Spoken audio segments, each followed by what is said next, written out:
किसी में कोई गुण होता है तो किसी में कोई और, लेकिन हमारी बहू रानी शिल्पा, उसमें तो वो गुण है कि आहा, क्या कहना। ओहो, छत में जरा सा काम करवाने के लिए मजदूर लगाए, लेकिन काम अभी तक नहीं हुआ। सारा दिन की दहाड़ी खा जाएंगे ये। ए बहू, जरा छत पर जाकर देख तो क्या कर रहा है ये ठेकेदार। ओहो, ये माँ जी भी ना, कभी चाय दिया हो कभी सीमेंट। मैं ही दीवार खड़ी कर देती छत पर जाकर। पैर दर्द करने लग गए हैं अब तो। लेकिन अब तो मैं ही सबक सिखाती हूँ। छत से आवाज आती है, अरे बहन जी, जरा ऊपर आकर काम देख लो। बहू रानी को ना भेजना, क्योंकि काम आपसे ही है। माँ जी, वो ठेकेदार भैया आपको ही बुला रहे हैं। वो बोल रहे हैं कि बहू को ना भेजना। तो आप ही दिखाइए ना कितना काम हुआ है। सास जाती है और ठेकेदार से कहती है, मुझ बुढ़िया को ही सीढ़ी चढ़ाएगा क्या बेटा? अरे माँ जी, बस दीवार तो बननी थी, बना दी। आपको क्या ज़रूरत थी इतना ऊपर चढ़ के आने की? माता जी, बहू रानी को ही भेज देती। एक तो मुँह जोर जोर से आवाज़ देकर तूने मुझे ऊपर बुलाया, और अब बोल रहा है कि रहने देते हैं। हट यहाँ से, देखो क्या बनाया है। मज़ा आ गया। पंगा ले रही थी। अरे मैं भी नाजुक परी हूँ, कितना उड़ूंगी। ठेकेदार की आवाज़ उतारकर माँ जी को छत की सैर करा ही दी। तो वहीं ठेकेदार ये सोचकर चुप हो जाता है कि बुढ़िया है, इस उम्र में दिमाग खसक गया होगा। सास किसी तरह नीचे आती है, खाना खा रही होती है कि बहू, तेरे साथ ना बड़ी दिक्कत है। इतने धीरे हाथ चलते हैं ना तेरे। रोटी प्लेट में ख़त्म हुए 10 साल हो गए, लेकिन तेरी दूसरी रोटी नहीं आई अभी तक। रोटी तो ऐसे गप कर जाती है जैसे गोलगप्पे। अब मैं कोई मशीन तो हूँ नहीं, क्या करूँ? तभी सास के फ़ोन की घंटी बजती है। आय रे, अब इस वक्त कौन फ़ोन कर रहा है? बहू, फ़ोन पकड़ाना। माँ जी, तवे में रोटी है। ओहो, तो खुद ही उठना होगा। सास टेबल से उठकर कमरे में जाती है, फ़ोन देखती है, लेकिन ये क्या, फ़ोन में तो कोई मिस कॉल नहीं है। फिर ये घंटी की आवाज़। बहू की चाल थी ये। बहू घंटी की आवाज़ निकाल कर सास को कमरे तक भेजती है और किसी तरह 2-4 रोटी सेंक कर टेबल पर रख देती है। पता नहीं, फ़ोन तो बजा था। अरे बहू, तुझे भी आई थी क्या फ़ोन की आवाज़? नहीं तो माँ जी, मैंने तो नहीं सुनी कोई आवाज़। तू तो है ही बहरी। मैं अभी किससे पूछ रही हूँ? चल, कम से कम रोटी तो बनी तुझसे। सास खाना खाती है और बहू चैन की सांस लेती है। बहू की ये प्रतिभा थी कि वो किसी की भी आवाज़ निकाल सकती थी, लेकिन उसके माँ बाप को ये बात बिल्कुल अच्छी नहीं लगती थी। एक दिन बहू की माँ का फ़ोन आता है। क्या बात है बेटा, ससुराल में सब ठीक है ना? अरे क्यों ठीक नहीं होगा बहन जी? हम क्या जल्लाद है जो आपकी बेटी को खा जाएंगे हैं? माँ बेटी की सास की आवाज़ सुनकर घबरा जाती है। अरे नहीं नहीं बहन जी, कैसी बात कर रही हैं? वो क्या है ना, बस ऐसे ही। बेटी माँ को परेशान देखकर ज़ोर ज़ोर से हंसने लगती है। फंसा दिया ना, मज़ा आ गया माँ। मज़ा आ गया। माँ समझ जाती है कि ये तो उसकी बेटी ही है जो सास की आवाज़ निकाल कर उससे मज़े ले रही है। देख बेटा, ये ठीक नहीं है। तुझे मना किया था ना किसी की भी आवाज़ ना निकाला कर, लेकिन तू मानती ही नहीं। ओहो माँ, शुक्र मानो कुछ तो कला है मुझ में, वरना जैसी मेरी सास है ना, बड़े से बड़ा सुरमा भी ना टिकता इनके आगे। वो तो मैं ही हूँ जो अपने टैलेंट से इनको नचा कर रखती हूँ। बहू कई लोगों की आवाज़ बनाने में माहिर थी, जो बात उसकी सास जानती नहीं थी। फिर एक रोज़, बहू सारा दिन कमरे में सोती रहती है, काम हुआ नहीं कि कमरे में। कल से तू यहाँ मेरे पास बैठेगी और मेरे पैर दबाएगी। अब क्या, नई नई दुल्हन सास की बात कैसे टाल सकती थी? पूरा दिन आराम नहीं, वो बेचारी दिन भर काम करती रहती। वो पति से रात को सास की शिकायत करती है। देखो, मैं माँ को कुछ नहीं कह सकता। पापा के जाने के बाद वो टूट चुकी हैं। टूट चुकी है? वो टूटी नहीं, तोड़ रही है। देखो, माँ जो बोलती है वो तो मानना ही होगा ना। अब इस उम्र में मैं माँ को दुखी नहीं कर सकता। वैसे भी माँ किसी की बात नहीं मानती, वो तो वही करती हैं जो उनकी मर्जी होती है। बहू दुखी हो जाती है, पर वो करे भी तो क्या। माँ जी किसी की तो जीवन में बात मानती रही होंगी ना। हाँ क्यों नहीं, वो मेरी दादी की बात बहुत मानती थी, लेकिन उनके जाने के बाद तो वो ऐसी हो गई मानो उनके मन में जितनी इच्छाएं दबी थी वो अब किसी की नहीं सुनती। हाँ, तब बस दादी की सुन लिया करती थी। और वो भी अब नहीं रही। मतलब मेरी ज़िंदगी तो ऐसे ही निकल जानी है। हम क्या कर सकते हैं बताओ ना। बहू भी थकी रहती है सो लेट जाती है, लेकिन दिमाग वो नहीं सोता। पता नहीं अचानक क्या होता है, वो उठकर पति को उठाती है। सुनो एक बात बताओ, तुम्हारी दादी की कोई वीडियो है जिसमें वो किसी से बात कर रही हो, या गाना या कुछ भी बोलते हुए? अरे यार, आधी रात को दादी का वीडियो? क्या हुआ, सब ठीक तो है ना? कोई बुरा सपना तो नहीं देख लिया? अरे जितना पूछा है बताओ ना जल्दी से। हाँ कई वीडियो हैं, इनफैक्ट मेरे फ़ोन पर भी दादी के कई वीडियो हैं। रुको मैं भेजता हूँ। पति बीवी को दादी की वीडियो देकर सो जाता है और शुरू हो जाता है बीवी का रिसर्च वर्क। अगली सुबह बहू सास को चाय देकर पलट रही होती है कि सास के कान में आवाज़ आती है।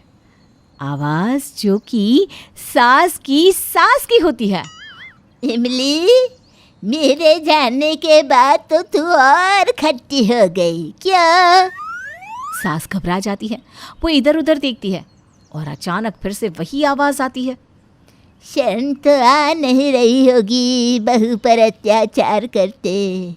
अरे तुझे कितने ठाठ से रखा था और तू है कि ठाठ से? मैं क्या कह रही थी माँ जी, आप कहाँ से आ गई? आप तो चली गई थी ना। तभी बहू सास को देखकर जो अब तक खुश हो रही थी घबराकर पूछती है कि क्या हो गया माँ जी, कौन कहाँ चला गया था? अरे यही मेरी सास। तूने ना सुनी आवाज़? आवाज़? कैसी आवाज़ माँ जी? मुझे तो सिर्फ आपकी आवाज़ आ रही है। सब ठीक है ना? हाँ हाँ सब ठीक है। वैसे मैं क्या सुन डा रही हूँ तुझ पर, ये बता। अरे मेरी सास ने तो मेरा जीना मुहाल कर रखा था। नहीं नहीं माँ जी, मैंने तो बिल्कुल नहीं कहा। कौन कह रहा है? अच्छा मैं ज़रा ना किचन साफ़ करके आती हूँ। बहू जैसे ही मुड़ती है आवाज़ फिर से आती है। मैंने जीना मुहाल किया था। रुक, आज रात को तेरे साथ सोऊंगी, वो भी तेरे कमरे में, समझी? नहीं नहीं बिल्कुल नहीं, मुझे बहुत डर लगता है माँ जी। मैं भूतों के पास नहीं सो सकती। बहू आज से तू मेरे पास सोएगी। हाँ हाँ माँ जी क्यों नहीं, लेकिन हुआ क्या है? अब सास क्या बताए कि क्या हो रहा है। ज़्यादा रिपोर्टर ना बन, जो बोला है वो कर, समझी? बहू बेचारी लग रहा था कि जैसे अपनी ही चाल में फंसती जा रही है। पति का साथ छोड़ अब सास के साथ सोना होगा। ये क्या कर दिया भगवान आपने। जल्दी ही ये नाटक ख़त्म करना होगा, नहीं तो क्या करूं। रात को सास बहू के साथ सोती है। सोती क्या, डरी सहमी बेचारी सास जाग ही रही थी। लोगों की सास मरने के बाद मर ही जाती है, एक मेरी सास न जाने क्या करने वापस आ गई। माँ जी माफ़ कीजिए, लेकिन क्या आपको कोई दिखाई या सुनाई देता है? हाँ बहू, मुझे मेरी सास की आवाज़ आने लगी है। माँ जी मेरे मायके के पास भी ना एक लेडी के साथ ऐसा ही हो रहा था, इसलिए मुझे पता है ऐसा होता है। तो क्या किया? वो अभी जिंदा है क्या कि चली गई वो भी? नाना माँ जी जिंदा है, उसकी सास भी अब कभी उसे सुनाई नहीं देती। अरे बहू पता करना क्या किया उसने। पता क्या करना है माँ जी, मैं सब जानती हूँ।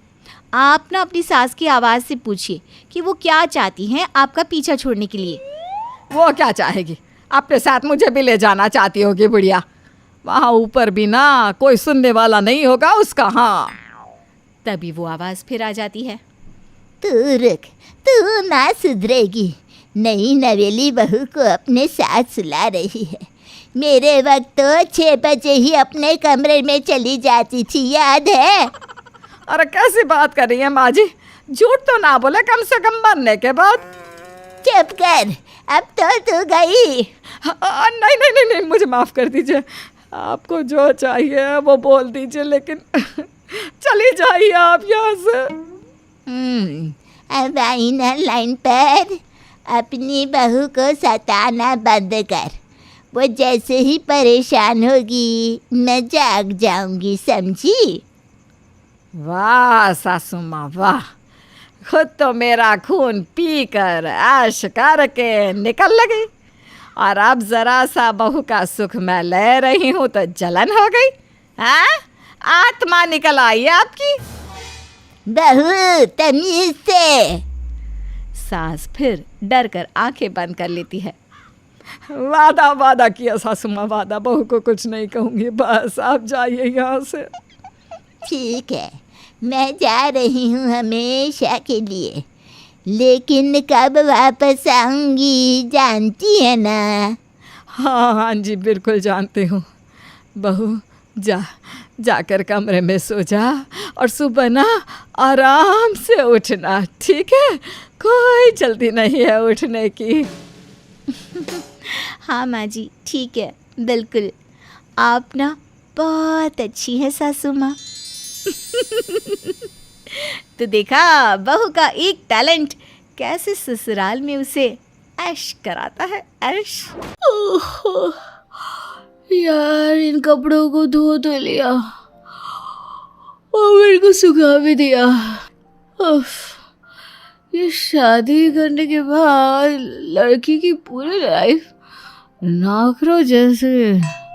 बस ये बोलते बोलते ही ईशानी रस्सी पर अपना सर रख के कपड़े सुखाते सुखाते खड़े रहकर ही सो जाती है। कुछ देर बाद बारिश आती है और ईशानी और सारे कपड़े भीग जाते हैं, लेकिन ईशानी की आंख तो तब भी नहीं खुलती, और उतने में ही सासू माँ बेला जी वहां आ जाती है। हाय मेरी बहू, हाय मेरी बहू, अरे ईशानी बहू, लगता है बारिश से करंट लग कर ये हाल हुआ है मेरी बहू का। अरे 2 दिन भी नहीं हुए थे इसे आए हुए, अरे मुंह दिखाई भी नहीं हुई थी, और मेरी बहू स्वर्गवासी हो गई।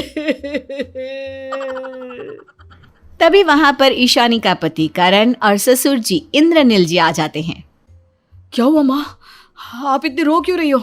ईशानी को क्या हुआ है? ये ऐसे क्यों खड़ी है? अरे अक्ल के अंधो, जरा ध्यान से देखो, ईशानी बहू खर्राटे मार रही है। ऐसा कुछ नहीं हुआ, ये तो घोड़े बेचकर मस्त मगन नींद में है। ईशानी उन तीनों की आवाज सुनकर जाग जाती है और कहती है, अरे आप सब यहाँ पर। सासू माँ, आप रो रही हो, क्या हुआ? ओए कलमुई, ये कौन सा टैलेंट है, खड़े खड़े ही सो गई, बारिश की भी भनक नहीं लगी क्या तुझे? इतने सारे कपड़े भीग गए, बेवकूफों की महारानी। करण बेटा, इसे टाइम पे सोने दिया कर, टाइम पे सोएगी तो अगले दिन नींद नहीं आएगी इसे। मेरी तो जान ही निकल गई थी। लेकिन मैंने क्या किया है? मैंने थोड़ी इसकी नींद रोक रखी है। ये कहानी है ईशानी की। ईशानी एक बहुत ही सुस्त और आलसी लड़की थी। वो दिन के 8 पहर बस सोती ही रहती। उसकी इस बुरी आदत से उसके माता पिता निर्मला और केशव जी काफी परेशान और चिंताग्रस्त थे। लेकिन जैसे तैसे उसकी शादी एक बड़े घराने में करण के साथ हो जाती है। फिलहाल तो उसे अपने ससुराल में आए 2 ही दिन हुए थे, और उसके ससुराल वाले इस बात से ठीक से रूबरू भी नहीं थे कि उनकी बहू 24 घंटे सिर्फ सोती ही रहती है। तो चलिए देखते हैं और कितने रायते फैलाती है ये 24 घंटे सोने वाली बहू। सुबह के 9 बज चुके थे। बेला अपने चाय और नाश्ते के इंतजार में बैठी थी। बहू, अरे ओ ईशानी बहू, चाय कहाँ है मेरी? इतना क्या तैयार हो रही है?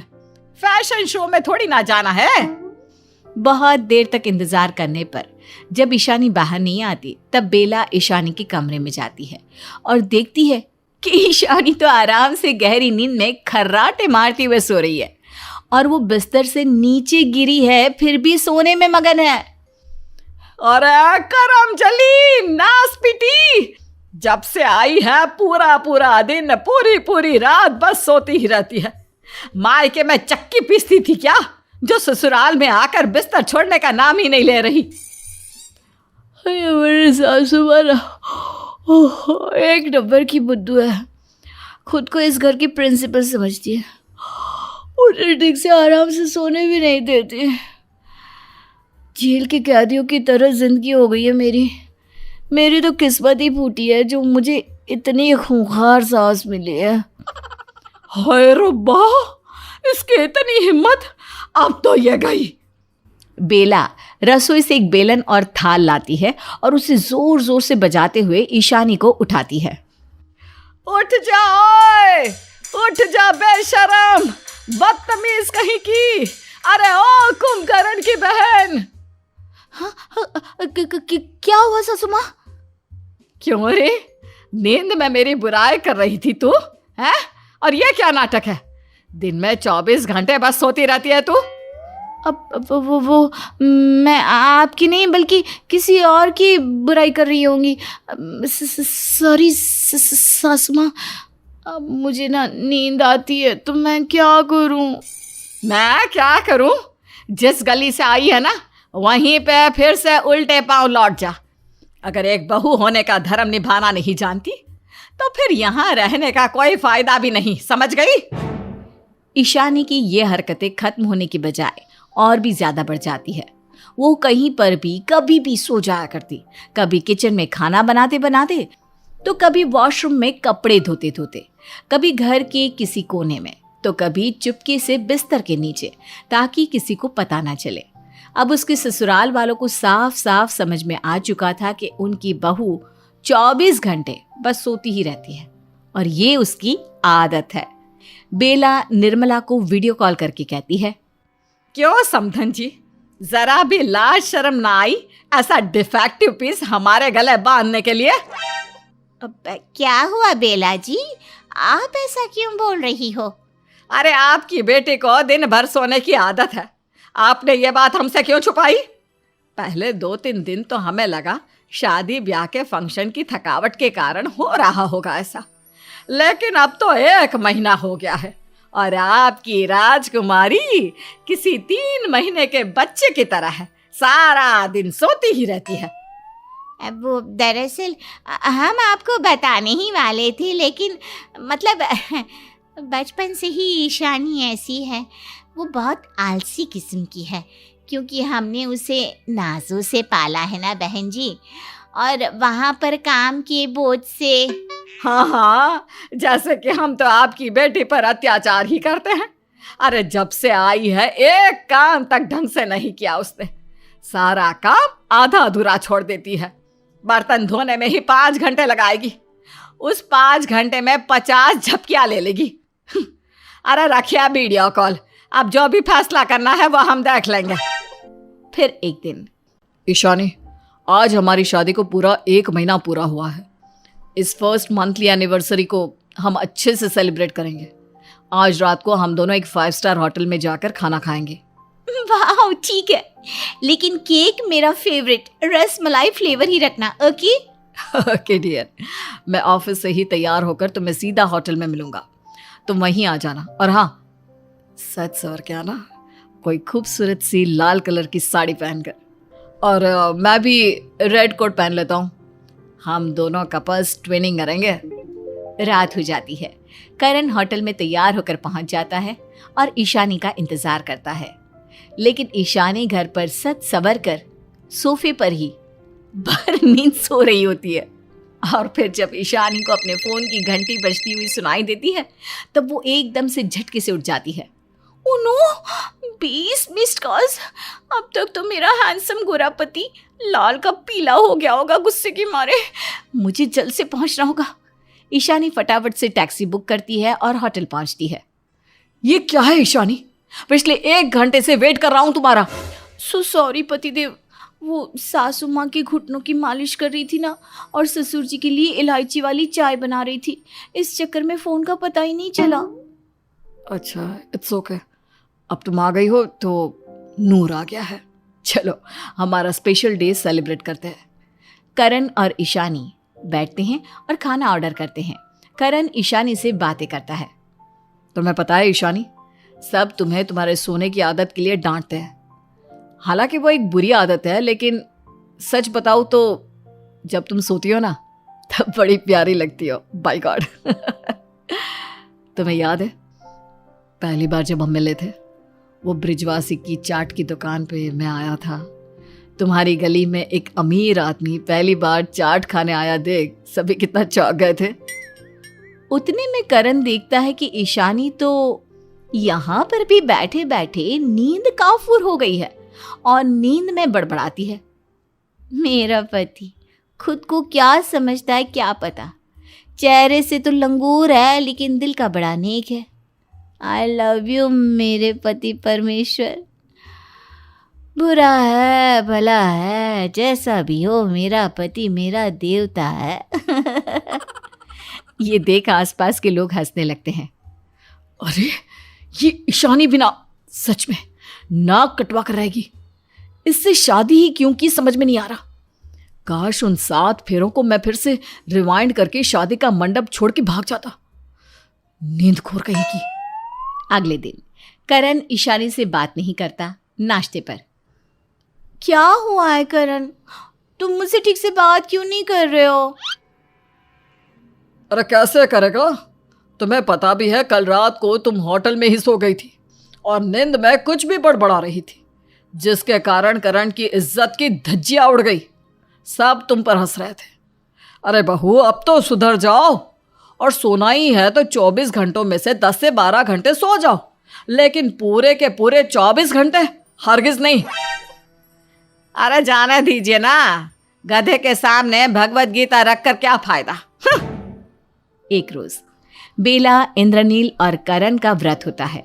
तीनों रात में अपना व्रत तोड़ने वाले होते हैं। तभी, आज तो जल्दी जल्दी सारा खाना बनाऊंगी, भले ही दाल में शक्कर और खीर में नमक एक्सचेंज हो जाए तो भी चलेगा, बस सारा खाना टाइम पे बन जाना चाहिए, वरना तीनों के तीनों बंदूक तान कर खड़े हो जाएंगे मेरे सामने। लेकिन ईशानी बेचारी नींद और आलस की मारी वो गैस पर चने का कुकर रखकर छोड़ देती है और रसोई में ही चैन भरी नींद में सो जाती है। उसे अपने आसपास की कोई खबर नहीं रहती। काफी वक्त बीत जाता है और फिर प्रेशर के मारे कुकर ब्लास्ट होकर फट जाता है। वो तो अच्छा होता है कि ईशानी गैस से दूर होती है। ये सब सुनकर सभी रसोई में तुरंत आ जाते हैं। हाय राम, कुकर फट गया। हाँ सासू माँ, वो एक्चुअली मैं फिर से सो गई थी। वो तो अच्छा है कि मैं गैस से दूर थी, वरना आज तो मेरी शामत आना तय था। बाल बाल बची हूँ मैं। अरे बहू ध्यान रखा करो, एक दिन अपने साथ साथ हम सबको भी ले डुबोगी। इतना सोगी ना तो सर पे पीपल का पेड़ उग जाएगा। अरे सत्यानाश तो कर दिया ही है इस निकम्मी ने। अब बाहर से ऑर्डर करो खाना, व्रत जो खोलना है। और कितने पाप लेगी अपने सर पर। अरे बहुएं घर की लक्ष्मी होती है और तू दिन रात सुबह शाम सोती रहती है। ऐसे में घर में पनौती तो आएगी ही ना। ये पनौती कौन है सासू माँ? आपकी बहन है क्या? I mean, मेरी मौसी सास आने वाली है क्या? हे भगवान। ईशानी इस हादसे से थोड़ा घबरा जाती है और अब वो थोड़ा थोड़ा चौकन्ना रहने लगती है। कुछ दिनों बाद उसका जन्मदिन आता है, लेकिन वो पूरा दिन मुर्दों की तरह बस सोती ही रहती है, सोती ही रहती है। और जब रात में उसकी आंख खुलती है तभी वो घड़ी में देखती है। ओह नो, मेरा जन्मदिन खत्म होने के लिए सिर्फ आधा घंटा बचा है। मैंने अपना पूरा जन्मदिन खराब कर दिया। दिन भर सोती रही।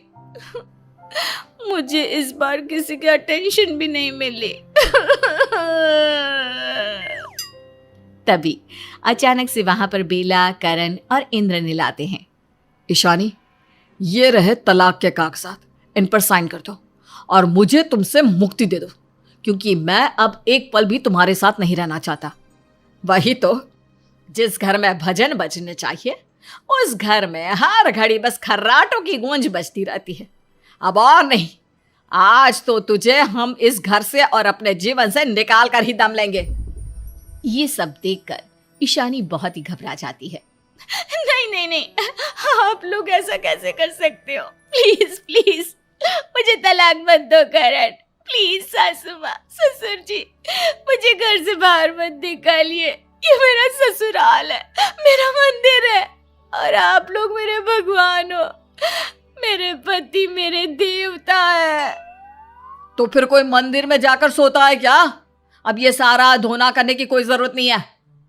दस्तखत करो और मुझे आजाद करो इस रिश्ते से, और खासकर अपने आप से। नहीं नहीं नहीं नहीं नहीं, मैं आप तीनों से वादा करती हूँ, माता रानी की सौगंध, मैं आज के बाद सोऊंगी, लेकिन सारा काम करके टाइम पर, जब पूरी दुनिया सोती है तभी, लेकिन कभी भी 24 घंटे नहीं सोऊंगी। प्लीज, मैं आप लोगों के सामने हाथ जोड़ती हूँ, मेरी लापरवाही के लिए मुझे इतनी बड़ी सजा मत दीजिए प्लीज।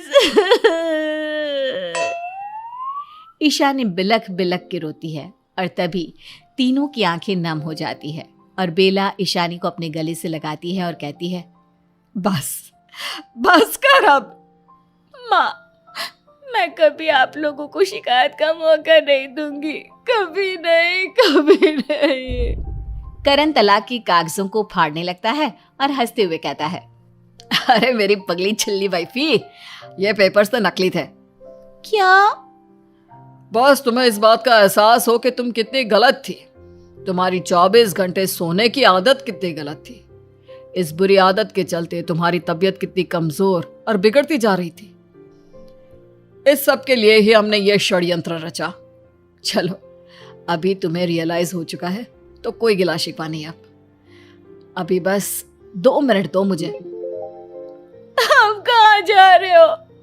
कह तो दिया ना, बदल दूंगी अपनी आदत। अपनी बीवी की जान लोगी क्या आज? करण एक ट्रॉली लाता है जिसमें एक खूबसूरत सा बड़ा केक रखा है, जिस पर हैप्पी बर्थडे ईशानी लिखा हुआ था। अब तुमने तुम्हारी नींद के चक्कर में पूरा बर्थडे तो ऐसे ही गवा दिया, लेकिन आखिरी 10 मिनट अब भी बचे हैं, इसलिए इन्हें अच्छी तरह से सेलिब्रेट करते हैं। थैंक यू करण। पूरा परिवार हैप्पी बर्थडे का गाना गाता है और ईशानी केक खाती है और खिलाती है। इस तरह से ईशानी अपनी 24 घंटे सोने की आदत को छोड़ देती है।